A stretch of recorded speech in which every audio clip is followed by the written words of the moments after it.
Hello students, welcome to Bansal Classes online. I am Jaisingh Suryavanshi. Last lecture में student हमने plant cell वाला part cover कर लिया था। हमने प्लांट में जितने भी टिश्यूज़ प्रेजेंट हैं उनको डिस्कस कर लिया था, साथ के साथ ही टिश्यू सिस्टम वाले पार्ट को भी हमने लास्ट लेक्चर में कवर कर लिया था। हमने देखा था कि प्लांट के अंदर 3 तरह के टिश्यू सिस्टम प्रेजेंट होते हैं। फर्स्ट टिश्यू सिस्टम था जहाँ पर हमने देखा एपिडर्मिस और कॉर्क। एपिडर्मिस प्लांट की आउटर मोस्ट लेयर होती है, कवरिंग टिश्यूज होते हैं, प्लांट को प्रोटेक्शन प्रोवाइड करते हैं, साथ ही साथ में इंजरी से प्रोटेक्शन प्रोवाइड करते हैं और इन्फेक्शियस एजेंट जितने भी इन्फेक्शन है उनसे भी प्रोटेक्शन प्रोवाइड करते हैं। इसके बाद हमने देखा कि ग्राउंड और फंडामेंटल टिश्यूज़, तो प्लांट के अंदर सबसे ज़्यादा मिलने वाले टिश्यूज़ हैं पैरेन्काइमेटस टिश्यूज़। सबसे ज़्यादा प्रेजेंट होते हैं, हर एक पार्ट के अंदर आपको पैरेन्काइमेटस टिश्यू देखने को मिलेंगे प्लांट के पार्ट्स में। और सबसे लास्ट में हम डिस्कस किया था वैस्कुलर सिस्टम, जो कि जाइलम और फ्लोएम से मिलके बनता है। जाइलम का अलग फंक्शन होता है, फ्लोएम का अलग फंक्शन होता है, दोनों के अंदर डिफरेंट टाइप की सेल्स प्रेजेंट होती है, इसीलिए जाइलम और फ्लोएम को कंसीडर करते हैं कॉम्प्लेक्स परमानेंट टिश्यू में। हमने देखा कि ओपन वैस्कुलर सिस्टम क्या होता है और जो क्लोज वैस्कुलर सिस्टम है उसमें क्या डिफरेंस है। एक ओपन वैस्कुलर सिस्टम और क्लोज वैस्कुलर सिस्टम दोनों में क्या डिफरेंस है और किन प्लांट्स के अंदर ये देखने को मिलते हैं। इसके बाद में हम एनिमल टिश्यू वाला पार्ट कवर करेंगे। तो इसके बाद में बेटा जो पार्ट है वो है एनिमल टिश्यूज का। प्लांट टिश्यूज हमने कवर कर लिए हैं। इसके बाद में एनिमल टिश्यूज कौन कौन से होते हैं तो ये डिस्कस करेंगे हम। तो एनिमल टिश्यूज का पहले हम चार्ट देख लेते हैं कि कौन कौन से टिश्यूज हमें देखने हैं। एनिमल टिश्यूज में मेनली हमें टिश्यूज जो डिस्कस करने हैं, फर्स्ट टिश्यू डिस्कस करेंगे बेटा हम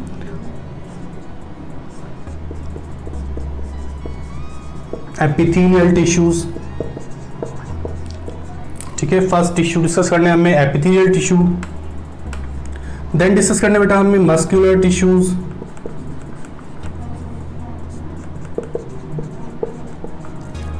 थर्ड डिस्कस करने हैं हमें कनेक्टिव टिश्यूज।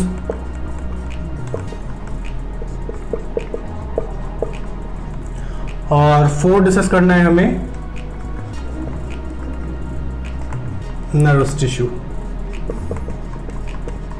तो ये अलग अलग टाइप के टिश्यूज है, इसके अंदर भी सब टाइप्स हैं जो कि हम जैसे जैसे डिस्कस करेंगे हम वहाँ पर इनको पढ़ते जाएंगे।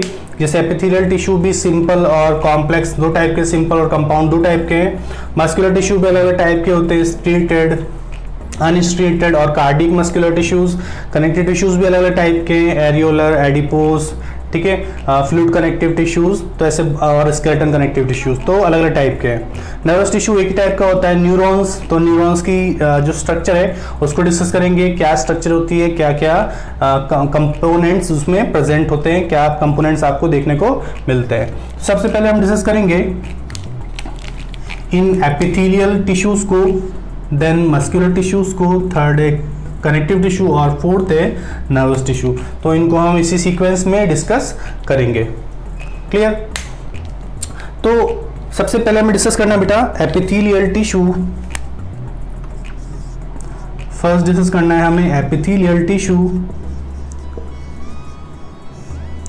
एपिथेलियल टिश्यू, तो एपिथेलियल टिश्यूज क्या होते हैं? जैसे हमने प्लांट्स में देखा था कि प्लांट में एपिडर्मिस प्रेजेंट होती है जो कि प्लांट को कवर करने का काम करती है। ऐसे ही epithelial tissues maintains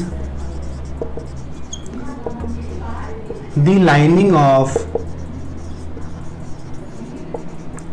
animal body. जो एनिमल की बॉडी की लाइनिंग है उसको मेंटेन करने का काम कौन करते हैं? ये एपिथेलियल टिश्यू। तो it maintains the lining of animal body या फिर ह्यूमन बॉडी की जो लाइनिंग होती है, जो आउटर लाइनिंग है, जो बॉडी की इनर लाइनिंग है, उसे कवर करने का काम एपिथेलियल टिश्यूज करते हैं। They are also known as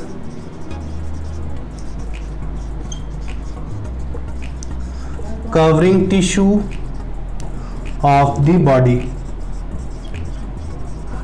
ये बॉडी को कवर करने का काम करते हैं, इसीलिए इनको कवरिंग टिश्यूज कहा जाता है, क्योंकि ये बॉडी को कवर करते हैं। ठीक है, बाहर से भी कवर करने का काम करते हैं और बॉडी के जो अंदर की लाइनिंग होती है उसको भी कवर करने का काम, उसको भी मेंटेन करने का काम ये एपिथेलियल टिश्यूज करते हैं। तो बॉडी की outer lining as well as inner lining दोनों को मेंटेन करने का काम ये एपिथेलियल टिश्यूज करते हैं, तो इसीलिए इन्हें कवरिंग टिश्यूज भी कहा जाता है। तो हमें ये टिश्यूज डिस्कस करने हैं एनिमल टिश्यूज में, और जैसे हमने देखा था कि प्लांट के अंदर पैरेन्काइमेटस टिश्यू सबसे ज्यादा मिलने वाले टिश्यूज है, ऐसे ही क्वेश्चन यहाँ से बनता है बेटा कि एनिमल के अंदर सबसे ज्यादा मिलने वाले टिश्यूज कौन से हैं, तो मोस्ट अबंडेंट टिश्यूज है यहाँ पर कनेक्टिव टिश्यूज। देखेंगे हम कनेक्टिव टिश्यूज में काफी सारे अलग अलग टाइप्स होते हैं बेटा।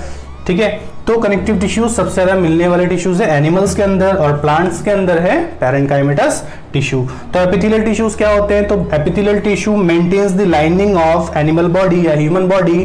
तो एनिमल की बॉडी की जो लाइनिंग है उसको मेंटेन करने का काम कौन करता है, ह्यूमन की बॉडी की लाइनिंग को मेंटेन करने का काम कौन करता है, तो एपिथेलियल टिश्यू। चाहे आउटर लाइनिंग हो, चाहे हमारी बाहर की बॉडी की कवरिंग हो, चाहे अंदर से बॉडी को प्रोटेक्ट करने का काम ये एपिथेलियल टिश्यूज करते हैं। जैसे हम डिस्कस किया था कि प्लांट्स में एपिडर्मिस प्रेजेंट थी, ऐसे ही यहाँ पे एपिथेलियल सेल्स प्रेजेंट होती हैं एपिथेलियल टिश्यूज के अंदर। नोट डाउन कीजिए बेटा।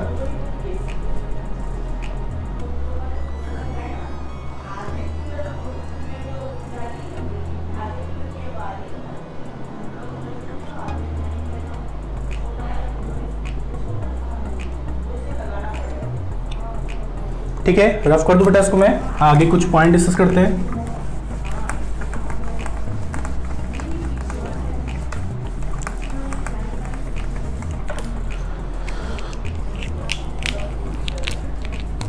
तो कुछ और पॉइंट देख लेते हैं।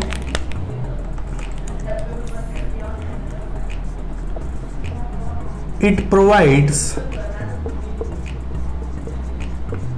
Protection against pathogenic infection and injury। ठीक है, तो ये जो एपिथेलियल टिश्यूज है या एपिथेलियल टिश्यू की जो सेल्स हैं ये बॉडी को प्रोटेक्शन प्रोवाइड करती है, हमें इन्फेक्शन से बचाती है और साथ ही साथ में हमें डैमेज से भी प्रोटेक्ट करती है।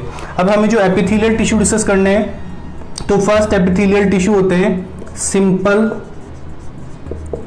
Epithelial tissue. Simple epithelial tissue, simple epithelial tissue क्या होते हैं, सिंपल मतलब जो बेटा एक ही तरह की सेल से मिलकर बने होते हैं या फिर सिंगल लेयर्स से मिलकर बने होते हैं, सेल की एक सिंगल लेयर से मिलकर बने होते हैं। हमें इसमें डिस्कस करना है बेटा सिंपल एपिथेलियल टिश्यूज में जो कि अलग अलग टाइप के होते हैं।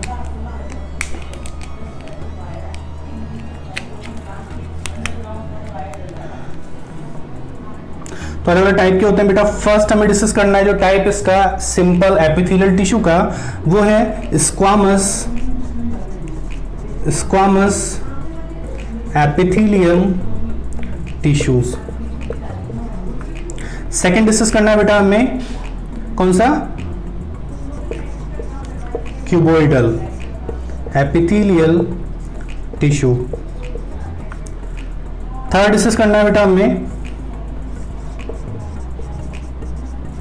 Columnar epithelial tissue. मेनली यही तीन टाइप होते हैं, लेकिन फोर्थ टाइप भी कभी कभार आपको देखने को मिल जाता है, जहां पे लिखा होता है बेटा सीलिएटेड एपिथेलियल टिश्यू। तो ये अलग अलग टाइप होते हैं सिंपल एपिथेलियल टिश्यूज के। ये क्या है बेटा, ये सारे टाइप है। ठीक है, ये सारे क्या है यहाँ पर, टाइप्स हैं। ये सारे टाइप्स हैं सिंपल एपिथेलियल टिश्यू के फर्स्ट है स्क्वामस एपिथेलियम टिश्यू, सेकंड है क्यूबॉइडल एपिथेलियल टिश्यू, थर्ड है कॉलमनर एपिथेलियल टिश्यू और फोर्थ है सीलेटेड एपिथेलियल टिश्यू। मेनली ये तीन ही टाइप होते हैं, स्क्वामस, क्यूबॉइडल और कॉलमनर। और ये टाइप्स जो हैं किसके बेसिस पे हैं, तो ये शेप के बेसिस पे हैं, जैसा कि आपको नाम दिखाई दे रहा है यहाँ पे स्क्वामस, क्यूबॉइडल और कॉलमनर, तो इनका अलग अलग शेप होता है। हम इसको डिस्कस करेंगे, पहले ये नोट डाउन कर लीजिए।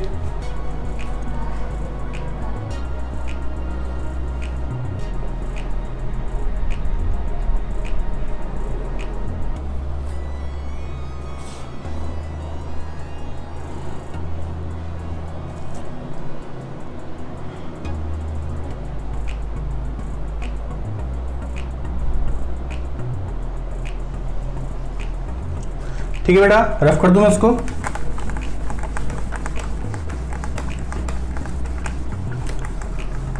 जैसे प्लांट्स में एपिडर्मिस प्लांट की बॉडी को प्रोटेक्शन प्रोवाइड करती है, ऐसे ही एनिमल्स में ये एपिथेलियल टिश्यू है जो कि प्रोटेक्शन प्रोवाइड करने का काम करते हैं। जो टाइप है इसका simple squamous epithelial tissue, simple squamous epithelial tissue.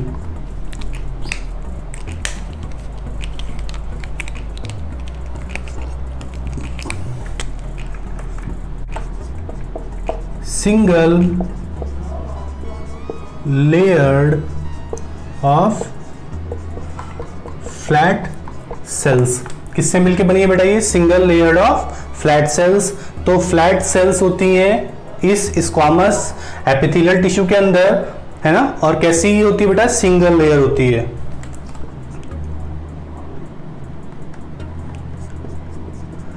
It is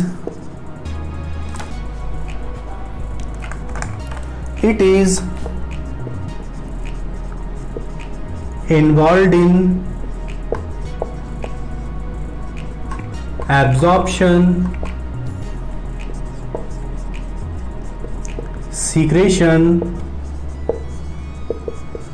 and filtration। तो किस में हेल्प करती है ये? एब्जॉर्प्शन में, सीक्रेशन में और साथ ही साथ फिल्ट्रेशन में हेल्प करती है।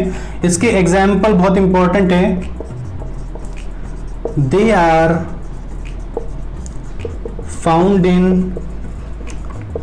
ब्लड वेसल, ब्लड वेसल्स के अंदर प्रेजेंट होते हैं। बॉमेंस कैप्सूल में इनकी प्रेजेंस देखी जाती है। साथ ही साथ एल्वुलाई ऑफ लंग्स, ठीक है, लंग्स के जो एल्वुलाई होते हैं वहां पर भी इनकी प्रेजेंस देखने को मिलती है। तो ये single layered of flat sales के मिलके बनते हैं बेटा। इनमें फ्लैट सेल्स प्रेजेंट होती है और एक सिंगल लेयर की फॉर्म में होती है, मल्टी लेयर की फॉर्म में नहीं होती। कैसी होती है? सिंगल लेयर की फॉर्म में, क्योंकि सिंपल जितने भी एपिथेलियल टिश्यूज हैं उनमें सेल की एक लेयर प्रेजेंट होती है, ठीक है।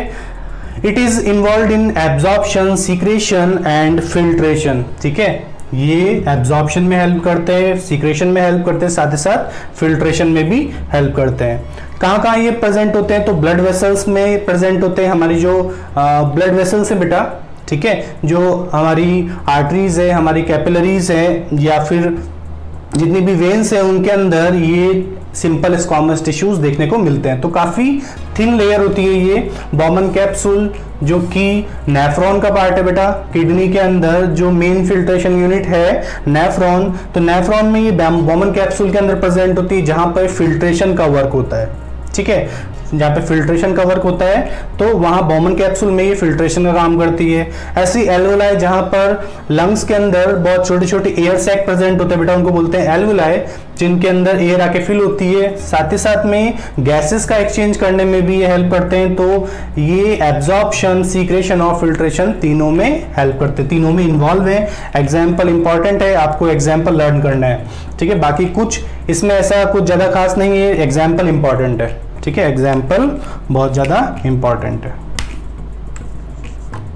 यहां से क्वेश्चन जो बनते हैं एग्जाम्पल्स में से फ्रेम किए जाते हैं। नोट डाउन कीजिए इसको।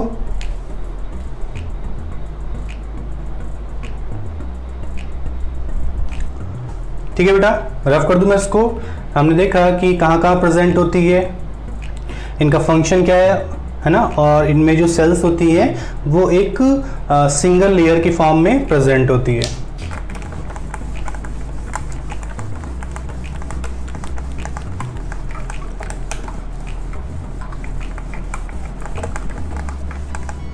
इसके बाद में नेक्स्ट हम डिस्कस करेंगे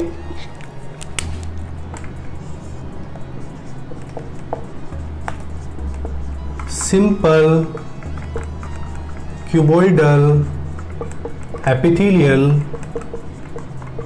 tissue. Simple cuboidal epithelial tissue. तो इनमें जो सेल्स होती हैं वो किस शेप की होती हैं? Cube shaped cells. ठीक है, सेल्स कैसी होती हैं? क्यूब शेप की। इनमें जो न्यूक्लियस होता है बेटा वो कैसा होता है? Centrally located nucleus. अच्छा, हमने वहां न्यूक्लियस नहीं लिखा है, जितने भी स्ट्रेटेड एपिथेलियल टिश्यू होते हैं वहां पर भी न्यूक्लियस सेंटर में प्रेजेंट होता है। सिंपल क्यूबॉइडल टिश्यूज में भी न्यूक्लियस सेंटर में प्रेजेंट होता है। ठीक है, it is involved in secretion and absorption. ये सीक्रेशन और एब्जॉर्प्शन में हेल्प करती है क्योंकि ये थोड़ी थिक होती है। ठीक है, इनकी जो ये क्यूबॉइडल टिश्यू होते हैं ये कैसे होते हैं बेटा? ज़्यादा थिक होते हैं। Surface of ovary, retina, lens of I,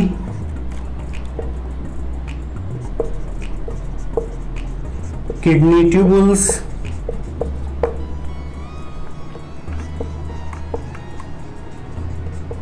pancreatic duct, salivary duct और थायराइड वेसाइकल। तो कहाँ कहाँ इनकी प्रेजेंस देखने को मिलती है हमें? ओवरी के अंदर ये प्रेजेंट होते हैं। ओवरी की जो सरफेस होती है उनमें क्यूबॉइडल टिश्यूज होते हैं। रेटिना में प्रेजेंट होती है आई की, है ना, साथ ही साथ लेंस में प्रेजेंट होती है। किडनी में ट्यूबुल्स प्रेजेंट होती है। वहां पर जो सेल्स हैं वो किस टाइप की? क्यूब शेप की। पेनक्रियास और सलाइवरी डक्ट जो है इनमें भी क्यूबॉइडल टिश्यूज प्रेजेंट होते हैं, क्यूब शेप की सेल्स होती हैं। और साथ ही साथ थायराइड जो ग्लैंड है उसकी वेसाइकल भी इन सेल्स से मिलकर बनती है, इन टिश्यूज से मिलकर फॉर्म होती है। नोट डाउन कीजिए।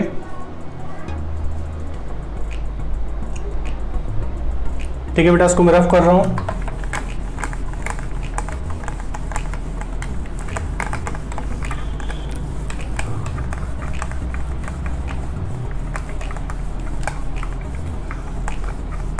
हमने दो टिश्यूज देख लिए हैं, simple squamous and simple cuboidal. Third है बेटा simple columnar epithelial tissue. Simple columnar epithelial tissue. तो इनमें जो सेल्स होती हैं रेक्टेंगुलर और column shaped cells. In simple columnar epithelial tissues के अंदर किस टाइप की सेल्स होती है? रेक्टेंगुलर शेप की सेल होती है, पिलर शेप की सेल्स होती है। ठीक है, nucleus is present at the base. ठीक है, न्यूक्लियस कहां प्रेजेंट होता है? बॉटम में प्रेजेंट होता है, जबकि इससे पहले वाले जो दोनों हमने सिंपल एपिथेलियल टिश्यू देखे हैं वहां पर न्यूक्लियस सेंटर में प्रेजेंट होता है। यहां पे न्यूक्लियस बेसमेंट में प्रेजेंट है। इन्वॉल्व्ड इन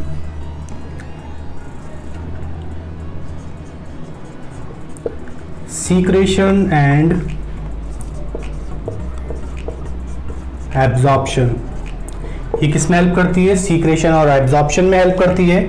इससे कुछ हम एग्जाम्पल डिस्कस कर लेते हैं कहाँ कहाँ ये प्रेजेंट होती है। तो डाइजेस्टिव ग्लैंड्स में ये प्रेजेंट होती है ना।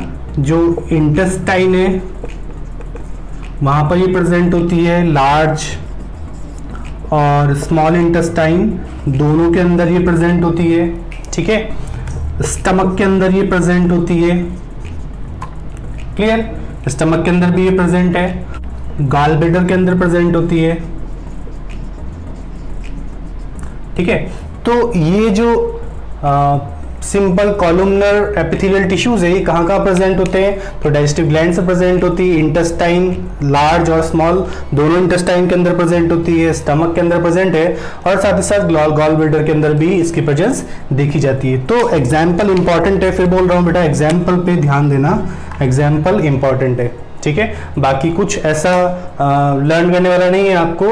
एक तो न्यूक्लियस की कंडीशन, न्यूक्लियस कहाँ लोकेटेड है, ठीक है, सेल्स किस टाइप की होती है, और साथ ही साथ में इनकी प्रेजेंस कहाँ कहाँ देखने को मिलती है। तो ये इंपॉर्टेंट पार्ट है, नोट डाउन कीजिए।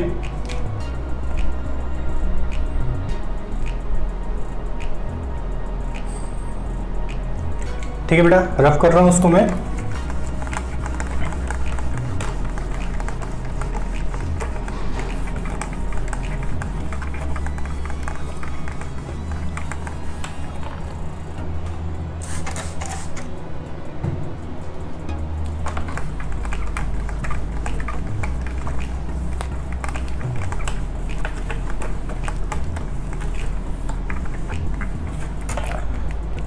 इसके बाद में नेक्स्ट, ठीक है, 4th नंबर का डिस्कस करेंगे बेटा हम। इसके बाद में लास्ट जो कि सिंपल एपिथेलियम टिश्यूज है, सिंपल कॉलमनर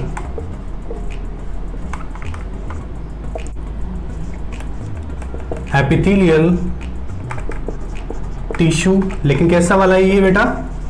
ये सीलिएटेड है, ठीक है। तो ये तो आपको समझ में आ गया होगा कि यहाँ पर भी कॉलम शेप की सेल प्रेजेंट होती है, क्योंकि ये सिंपल कॉलमनर है ना, एक ही लेयर से मिलके बने कॉलमनर टिश्यूज के, ठीक है। यहाँ पर जो सेल्स है इन कॉलमनर टिश्यूज में वो कैसी हैं? सिंगल लेयर की फॉर्म में। तो इसमें भी कौन सी सेल होती है? कॉलम शेप्ड सेल होती है। इनमें भी कैसी सेल्स होती है बेटा? कॉलम शेप्ड सेल्स होती हैं।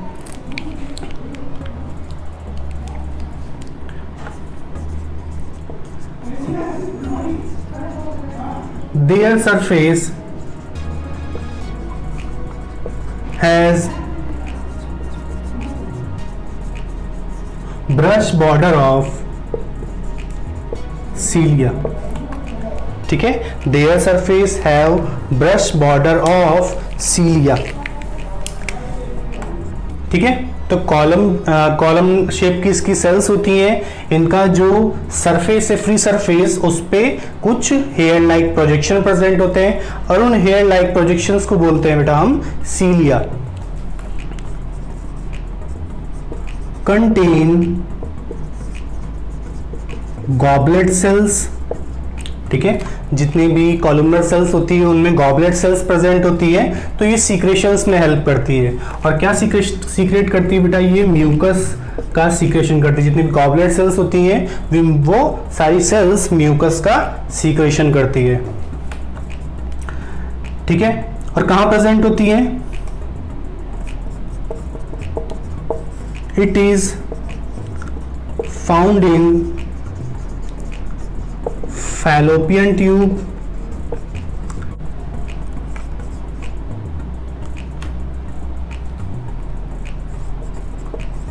oviduct and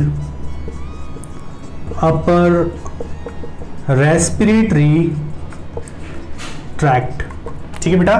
तो कहाँ कहाँ इनकी प्रेजेंस देखने को मिलती है हमें? तो फैलोपियन ट्यूब में प्रेजेंट होते हैं। फीमेल में जितना भी क्या बोल सकते हैं हम, रिप्रोडक्टिव सिस्टम है, तो रिप्रोडक्टिव सिस्टम में फैलोपियन ट्यूब प्रेजेंट होती है, तो वहां पर इस टाइप के टिश्यूज देखने को मिलते हैं। फीमेल में ओविडक्ट, ठीक है, जो ओविडक्ट है या फेलोपियन ट्यूब, वहां पर इस तरह के टिश्यूज देखने को मिलते हैं।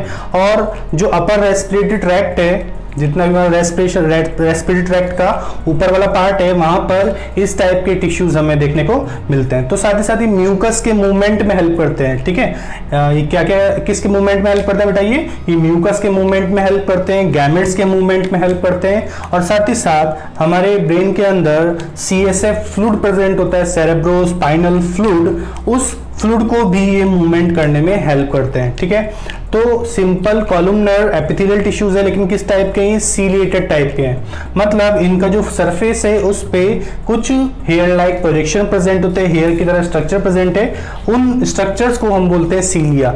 और इन सीलिया की वजह से, ये सीलिया जो होते हैं बेटा, ये सीलियरी मूवमेंट करते हैं, इस तरीके से मूवमेंट करते हैं। तो इन सीलिया के मूवमेंट के थ्रू क्या होता है, जितने भी गैमेट्स हैं वो आगे मूव करते हैं, जितना भी म्यूकस है हमारे फेरिंग्स वाले पार्ट के अंदर वो भी आगे मूव करता है। वरना क्या होगा बेटा, एक ही जगह पर म्यूकस जमा होता जाएगा, है ना, और एयरवेज में क्या हो सकता है, एयरवेज में बैरियर क्रिएट हो सकता है। तो इसकी वजह से ये जो सीलिया होते हैं वो उस म्यूकस को आगे पास करने में हेल्प करते हैं। ठीक है, तो गैमेट्स के मूवमेंट में भी हेल्प कर रही है, ठीक है, गैमेट्स को आगे पास करने में भी ये हेल्प करती है।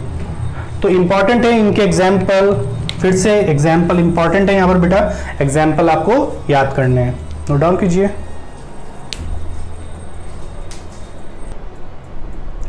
ठीक है बेटा, रफ कर दो उसको मैं।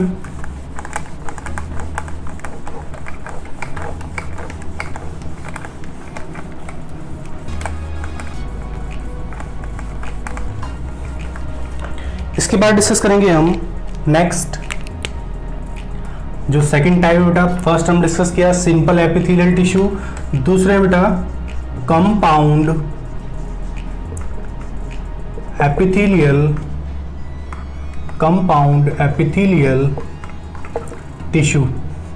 फर्स्ट हम डिस्कस किया सिंपल एपिथेलियल टिश्यू, सेकंड है कंपाउंड एपिथेलियल टिश्यू। ठीक है, अब इसमें दो तरह के टिश्यूज यहां पर देखने को मिलेंगे।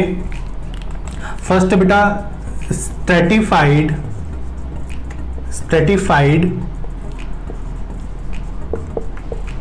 नॉन क्रिएटिनाइज्ड, ठीक है, स्ट्रेटिफाइड नॉन क्रिएटिनाइज्ड। ठीक है, अब इसमें दो तरह की आपको सेल्स देखने को मिलेगी, column and cube shaped cells. ठीक है, column and cube shaped cells. Surface is made of flat sales. ठीक है, और ये कैसे होते हैं बेटा, ये होते हैं मल्टी लेयर्ड फॉर्म में यहां पर सेल्स प्रेजेंट होती है। ठीक है, कॉलम और क्यूब शेप की सेल्स होती है, यहां पर कॉलमनर और क्यूब शेप की सेल्स प्रेजेंट होती है, मतलब कॉलमनर टिश्यूज और क्यूबॉइडल टिश्यूज दोनों प्रेजेंट होते हैं। लेकिन जो सरफेस होती है उस पे हमें किस टाइप के टिश्यूज देखने को मिलते हैं, स्क्वामस टिश्यूज देखने को मिलते हैं। मतलब यहाँ पे एक से ज्यादा तरह के टिश्यूज आपको देखने को मिल रहे हैं, तो मल्टी लेयर्ड फॉर्म में टिश्यूज की प्रेजेंस यहाँ पर देखी जाती है। Involved in secretion and absorption, ये सीक्रेशन और एब्जॉर्प्शन में हेल्प करते हैं। इनके एग्जाम्पल अगर हम देखें तो they are found in vagina, ठीक है, माउथ,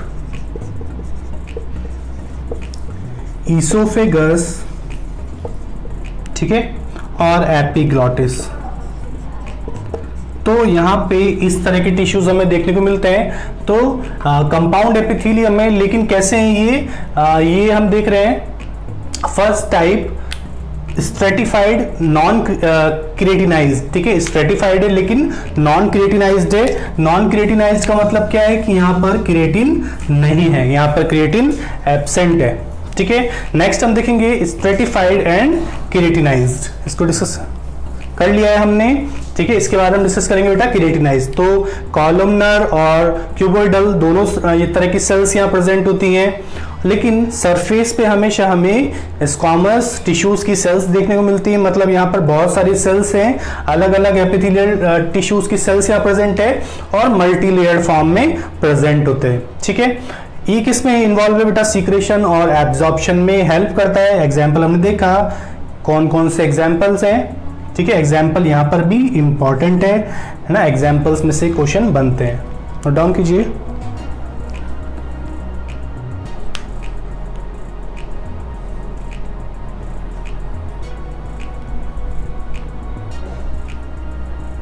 ठीक है बेटा, रफ कर दूं मैं इसको। हमने देखा स्ट्रेटिफाइड, लेकिन कैसे बेटा? नॉन केराटिनाइज्ड है।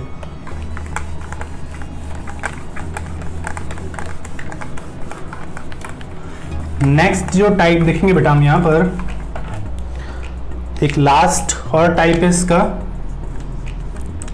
एक लास्ट, सेकंड डाल लो बेटा इसको, सेकंड। ठीक है, एक लास्ट जो टाइप है इसका वो है keratinised.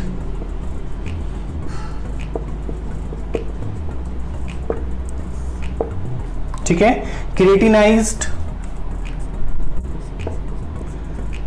it is filled with keratin protein. It is filled with keratin protein, and keratin is dead substance या dead matter होता है बेटा ये केराटिन। और कहाँ इनकी प्रेजेंस देखने को मिलती है? It is found on the epidermis of palm and sole। ठीक है, तो बेटा ये केराटिनाइज्ड है, इनमें केराटिन प्रेजेंट होता है। केराटिन एक प्रोटीन है बेटा, और ये केराटिन जो है एक डेड सब्सटेंस होता है। और ये कहाँ कहाँ देखने को मिलता है? तो हमारे जो पाम है यहाँ पे केराटिन प्रेजेंट होता है। ठीक है, हमारे जो नेल्स होते हैं बेटा, नेल्स में भी केराटिन प्रेजेंट होता है ना। इसके बाद में सोल वाला जो पार्ट होता है बेटा, सोल की जो आप मेम्ब्रेन देखते हो वो काफी थिक होती है, तो वहां पर भी ऊपर केराटिन की लेयर प्रेजेंट होती है। ठीक है, तो केराटिन एक डेड सब्सटेंस है और केराटिन एक प्रोटीन है। तो इन एपिथेलियल टिश्यूज के अंदर केराटिन प्रोटीन प्रेजेंट होती है, केराटिन प्रोटीन से फिल्ड होती है इनकी सेल्स। ठीक है, तो ये हमारा एपिडर्मिस वाला पार्ट कंप्लीट हो चुका है। इसके बाद डिस्कस करेंगे बेटा हम मस्कुलर टिश्यूज। तो इसको नोट डाउन कीजिए, फिर हम आगे डिस्कस करते हैं मस्कुलर टिश्यूज को।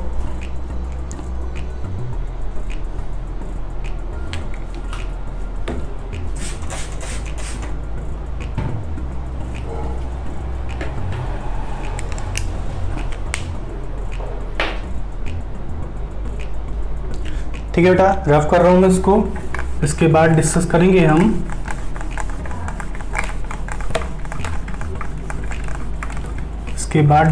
हम एक नेक्स्ट टाइप को।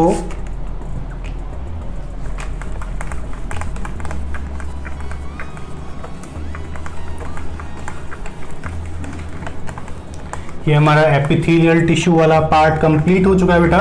अभी तक हमने सिंपल एपिथेलियल टिश्यू और कंपाउंड एपिथेलियल टिश्यू को डिस्कस किया है। सिंपल एपिथेलियल टिश्यू अलग अलग टाइप के हैं और वहां पे सेल्स हमेशा एक लेयर की फॉर्म में प्रेजेंट होती है, एक ही लेयर में सेल्स प्रेजेंट होती है। कंपाउंड एपिथेलियल में मल्टी लेयर में सेल होती है। तो हमने इसमें देखा कि स्ट्रेटिफाइड होते हैं। कैसे होते हैं? नॉन केराटिनाइज्ड और केराटिनाइज्ड। हमने दो तरह के टिश्यूज डिस्कस करे हैं। ठीक है, हमने सिंपल एपिथेलियल टिश्यूज भी डिस्कस करें बेटा, अलग अलग टाइप के होते हैं। शेप के बेसिस पे हमने कुछ मॉडिफिकेशंस देखे बेटा, जैसे हमने देखा है सीलिएटेड एपिथेलियम टिश्यू। ऐसा ही एक और मॉडिफिकेशन आपको मिल सकता है बेटा कई बार क्वेश्चन में, ग्लैंड्यूलर। ठीक है, तो ग्लैंड्यूलर कुछ खास नहीं है, उनमें ग्लैंड्स का फॉर्मेशन हो जाता है बेटा, और ग्लैंड्स हमेशा हार्मोन्स रिलीज करती है, कुछ सीक्रेशंस करती हैं, तो उन्हें बोलते हैं हम ग्लैंड्स। ठीक है, इसके बाद डिस्कस करते हैं हम नेक्स्ट जो एनिमल टिश्यू है वो है मस्क्यूलर टिश्यू। नेक्स्ट है बेटा मस्कुलर टिश्यू। तो मस्कुलर टिश्यूज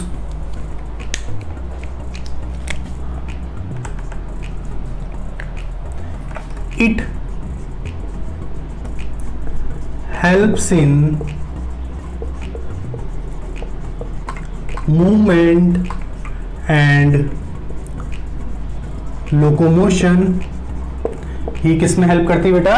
ये मूवमेंट में हेल्प करती है। हम जितने भी हमारे बॉडी पार्ट्स को मूव कर पाते हैं, हम अगर लोकोमोशन कर रहे हैं तो इन्हीं सेल्स की वजह से कर रहे हैं, इन्हीं टिश्यूज की वजह से कर रहे हैं। ठीक है। It contain contractile nature of proteins. ठीक है, इनमें कॉन्ट्रैक्टाइल नेचर की प्रोटीन होती है। ठीक है, और कौन सी होती है? तो फर्स्ट है एक्टिन प्रोटीन और सेकंड प्रोटीन है बेटा मायोसिन प्रोटीन। इसमें दो तरह की प्रोटीन हमें देखने को मिलती है मस्कुलर टिश्यूज के अंदर। तो फर्स्ट प्रोटीन है एक्टिन प्रोटीन और सेकंड है मायोसिन प्रोटीन। इन ही प्रोटीन की वजह से हम लोकोमोशन कर पाते हैं, हम अपने पार्ट्स को मूव कर पाते हैं। ठीक है, इसके बाद में डिस्कस करते हैं बेटा कि इसके टाइप्स क्या क्या हैं। तो अगर हम टाइप्स की बात करें, इन मस्कुलर टिश्यूज की, तो इसके 3 टाइप हैं। ठीक है, इनके 3 टाइप है। कौन कौन से? फर्स्ट है बेटा striated muscular tissue. First type है स्ट्रिएटेड मस्कुलर टिश्यू। सेकंड है स्मूथ मस्कुलर टिश्यू। ठीक है, फर्स्ट है स्ट्रेटेड मस्कुलर टिश्यू, सेकंड है स्मूथ मस्कुलर टिश्यू और थर्ड है बेटा कार्डियक मस्कुलर टिश्यू। तो मसल्स जितने भी होती है हमारी बॉडी के अंदर, मसल्स काफ़ी ज़्यादा अमाउंट में प्रेजेंट है और ये मसल्स हमारी बॉडी में मूवमेंट करने का काम करती है। हम अगर एक जगह से दूसरी जगह तक मूव कर रहे हैं, हम लोकोमोशन कर रहे हैं, तो उसमें भी ये मसल्स ही मूव करती हैं। ठीक है, अब मसल टिश्यूज के अंदर या फिर मस्कुलर टिश्यूज के अंदर कुछ फाइबर्स प्रेजेंट होते हैं, उन फाइबर्स को बोलते हैं बेटा हम मायोफाइब्रिल्स। ठीक है, ऐसे ही इन मसल्स के एंडोप्लाज्मिक, इन मसल सेल के अंदर बेटा, इन मसल टिश्यू के अंदर काफी सारी सेल्स प्रेजेंट है और इन मसल टिश्यूज की सेल्स के अंदर एंडोप्लाज्मिक रेटिकुलम, तो कई बार वर्ड आ जाता है सार्कोप्लाज्मिक रेटिकुलम क्या होता है, तो सार्को टर्म यूज करते हैं हम मसल्स के लिए, मसल की सेल्स के लिए यूज करते हैं। तो सार्कोप्लाज्मिक रेटिकुलम क्या है? एंडोप्लाज्मिक रेटिकुलम, जो कि इन मसल सेल के अंदर प्रेजेंट होता है। तो हमने देखा कि मसल्स मूवमेंट में हेल्प करती है, लोकोमोशन में हेल्प करती है, इनके अंदर कॉन्ट्रैक्टाइल नेचर की प्रोटीन्स होती है, जिसकी वजह से हमारी मसल्स में क्या हो सकता है? रिलैक्सेशन और कॉन्ट्रैक्शन हो सकता है ना। हमारी मसल्स जो होती हैं, कुछ मसल्स ऐसी होती हैं बॉडी की जो टायर्ड हो जाती हैं, कुछ ऐसी मसल्स होती है जो कभी भी टायर्ड नहीं होती। ठीक है, तो हम देखेंगे कि क्या क्या इन मसल्स के जो टाइप है, इनके क्या क्या कैरेक्टरिस्टिक्स होते हैं, कैसा शेप होता है, कहाँ ये प्रेजेंट होती है। Striated muscular tissues, smooth muscular tissues और कार्डियक मस्कुलर टिश्यूज, तीनों की अक्रेंस अलग अलग जो है, अलग अलग जगह ही हमारी बॉडी के अंदर प्रेजेंट होती है। तो स्ट्रेटेड मस्कुलर टिश्यूज हम डिस्कस कर लेते हैं बेटा, हम लिखेंगे नेक्स्ट लेक्चर में, डिस्कस कर लेते हैं बस इसके बारे में नॉर्मली।